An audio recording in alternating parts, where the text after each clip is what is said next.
improve the efficiency of those services, expand the arrangement with Emirates, which we're doing, to get more benefits back to the business. So they're all part of it. Now, we do have to do things around labour. We've done everything we can believe to try and avoid redundancies. But we do need to make the 5,000 redundancies and changes, because a lot of the things that we're doing are going to be different. And I'll give you one example of the Avalon heavy maintenance facility as a tough decision. We used to do the 747s in Avalon, or still do the 747 maintenance in Avalon. Those aircraft used to have 30 of them in the fleet. The aircraft have been retiring. The A380s have a lot less maintenance required on them. So we will have only 9 of those 747s, young aircraft left. And it meant in Avalon that half the time at least there was no work. So you're paying people to work on the aircraft when it was there and not do any work because we don't have them any longer. That's just inefficient, and it just leaves you in a terrible situation compared to your peers globally, where they have the efficiencies of doing aircraft at maintenance facilities that are packed. So unfortunately, we had to close Avalon down, and it closes down at the end of March, and it's part of the losses that are there. So we have to do these indications to get the benefits of the investment we've made. And the pay freeze, I'll wrap up on that, we believe is an important part of this. In 2002, we had a pay freeze across the company. It was when the company was in a tough situation after September the 11th and the collapse of Ansett. The unions agreed back then to do the pay freeze. But interestingly enough, back then, the company still made money all the way through it. This time, it's very different. We're actually losing a lot of money. So if there's ever a case for a pay freeze, the case is stronger today than it was in 2002, and that's what we're talking to the unions about. So go back to the Prime Minister's comments on Monday night, where one of his comments was that if jobs have to be sent overseas with Qantas in order to make the company more competitive, then so be it if that protects more jobs here in Australia. Is that your reality? Well, I think a lot of... You would have heard that comment, yeah. Yeah, I heard that comment. And a lot of airlines do a lot of their jobs and a lot of their work overseas. Virgin, as an example, does a lot of their heavy maintenance overseas. They have the vast majority of their heavy maintenance is done there, where the vast majority of Qantas heavy maintenance is done here in Australia. Now, the reality is that for certain parts, what we've been doing in the past, we have been doing work offshore. The A380s, we have 12 of them. To set up a heavy maintenance facility for A380s, you probably need a fleet of 50 of them. That does not justify it. So we have been doing the heavy maintenance for those aircraft offshore. The Rolls-Royce engines that we have on the 747s, we've been doing them offshore. So it is already part of what we do and how we operate. And we, to be efficient, will have to and continue to look at how you balance up the efficiencies here in Australia and get the critical mass, and then how you balance up doing work offshore to get those efficiencies if you can't. And there's a great example of our commitment to heavy maintenance here in Australia. Brisbane heavy maintenance, we made a huge investment in the hangars, made an investment last year in developing a new hangar there. I've committed to doing the A330s and 737 maintenance in that hangar because we have the critical mass in order to get that efficiencies, and we have had good work practices changes with our people in order to do that, and it works here in Australia. And they're the things that we just have to continue to review and to continue to look at. OK, let's again go back to the Prime Minister, the Qantas Select. He wants to repeal it. One of the things he said on Monday night also was that in the event that the Qantas Select were repealed, then Qantas would have the option to create a domestic airline and an international airline that would have 49% international, or maximum 49% overseas investment in it.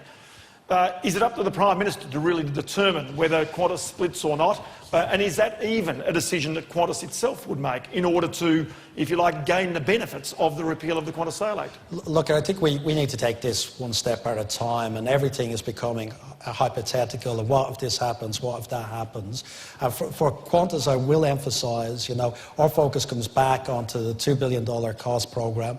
We're working with the government on what the legislation and changes means around the Qantas Select, and we'll take those decisions bit by bit and determine, well, what's the legislation, how is it constructed, what does that mean, what do you do as a consequence of that. But I have to come back to it. Our focus is this $2 billion cost reduction, the change program that we have to implement, the changes to our fleet, the investment in customer, and the continued investment in our people to make sure that we deliver great customer service. That is our focus, and that continues to be our focus today. I'll ask the same question in a slightly different way. In your opinion, do you believe that Qantas is a better business as an integrated business? Again, one of the things I would say is that the Qantas business has been a collection of businesses that have been absolutely fantastic for us. Our frequent flyer business, Qantas International and Qantas Domestic, are businesses that share the same brand. They are businesses that share the same customer base. They are businesses that are integrated in each other. Because if you're a member of the Qantas loyalty program, you're very keen on earning and redeeming Qantas frequent flyer points on our international part of our operation. If you fly a lot domestically, you're keen on having an international network that has the reach. So Qantas is a network business, it is an integrated business, but just as Virgin is in their international and domestic business. And we will never lose it. For customers that are part of our frequent flyer program, again, I'd be careful on the headlines you read. The scheme's not going to change for you, whatever happens. The scheme is going to be the same. We have to make sure we encourage loyalty, encourage people to travel with Qantas, encourage people to keep the business with Qantas. And this scheme is the best loyalty scheme in the world. So again, it comes back to us continuing to leverage the assets, continuing to leverage the parts of the businesses that are going well, continuing to grow in those parts of the businesses that are growing well. Okay, the current situation that Qantas finds itself in, shareholders, maybe other stakeholders, might look at the current board, might look at the management and say some of the responsibility for where Qantas lies right now must go back to the management and must go back to the board.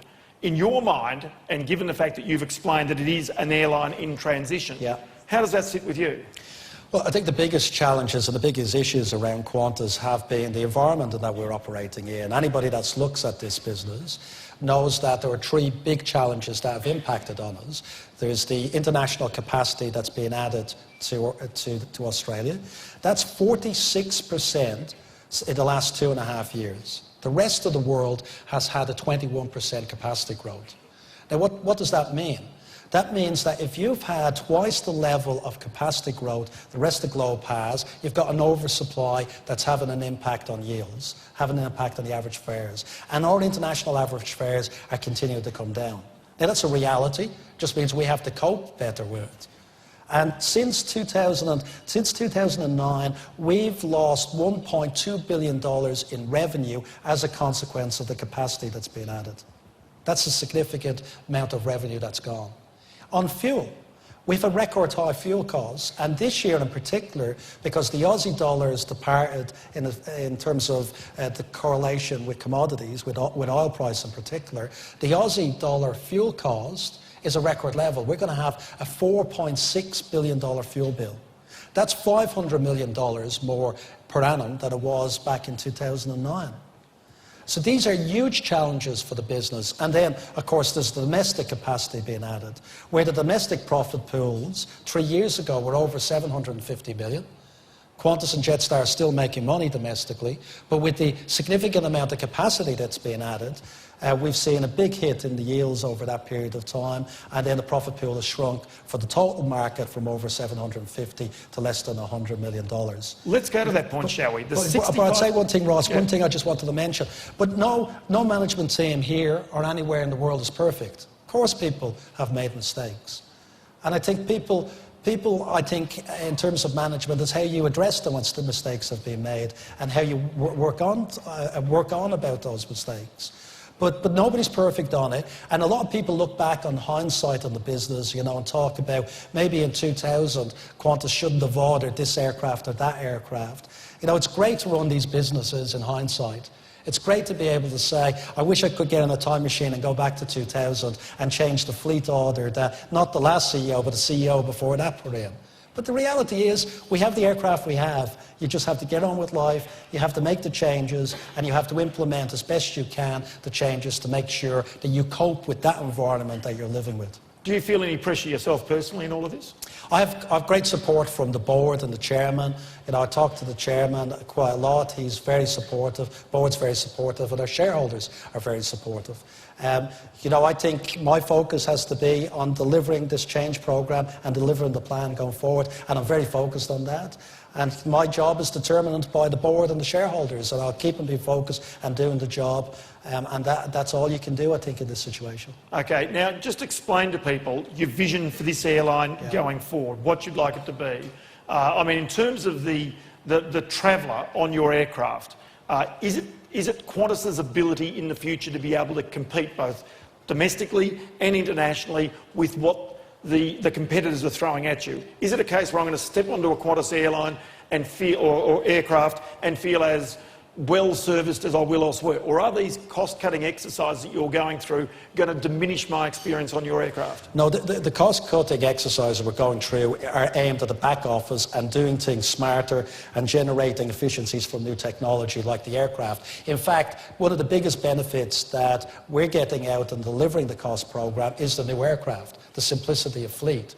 And you are seeing that. Our customer ratings are the highest they've ever been. Nearly every month, both internationally and domestically, they beat records.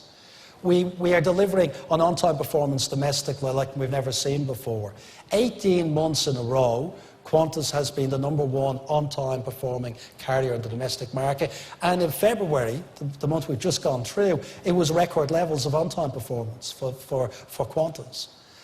It's very important that we keep on doing that. And when we look at this plan, one of our principles that we've said very clearly is that customer is top of mind, and we need to continue to deliver for customer.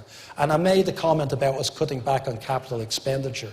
But in that 800 million, which is still a lot of money we're spending each year, we are investing in the product. The A330 business class seats aren't world leading at the moment. When we make this change, they will be world leading. Leader of the Opposition. Thank you, Madam Speaker. My question's to the Prime Minister. I refer the Prime Minister to reports today. The Cabinet rejected a debt guarantee for Qantas after the Treasurer read out Qantas' statement on the carbon price in Cabinet. Prime Minister, has the government punished Qantas employees because of Qantas' statement on carbon pricing on Monday? I call the Honourable Prime Minister. You've got to say where the reports have been written. Well, Madam Speaker, absolutely not. Absolutely not. Absolutely not. This is just a nasty smear from the Leader of the Opposition. Madam Speaker, I am aware that Qantas today put out a statement. On my left, you've asked the question. Just so that members of this House should know what the situation is. Qantas has today put out a statement to say we have said that the price on carbon is a cost to our business that we have not been able to recover through fare increases. So there we have it. There we have it. The carbon tax is a drag on Qantas. It is a drag on Qantas. It is a drag on Qantas that it doesn't need. It is a $106 million hit on jobs at Qantas. We will get rid of the carbon tax, but the Leader of the Opposition wants to leave this $106 million a year hit on Qantas in place. I call the Honourable Member for the Honourable Leader of the Opposition. I seek to table the statement on Monday where Qantas said the major issues facing Qantas are not related to carbon pricing. Is leave given? Leave is not given. I call the Honourable Member for Eden Monaro. Thank you, Madam Speaker. My question is to the Prime Minister. Will the Prime Minister update the House on the performance of the Australian economy and what policies can be put in place to strengthen the economy into the future? I call the Honourable Prime Minister. Well, Madam Speaker, I do thank the member for Eden Monaro for his question, and I acknowledge the work he has done over the years to strengthen our economy, including his work at the Australian Chamber of Commerce and Industry. Well, Madam Speaker, the national accounts figures have been released. I can report to the House that in the December quarter, GDP grew a little above the expected rate, 0.8%.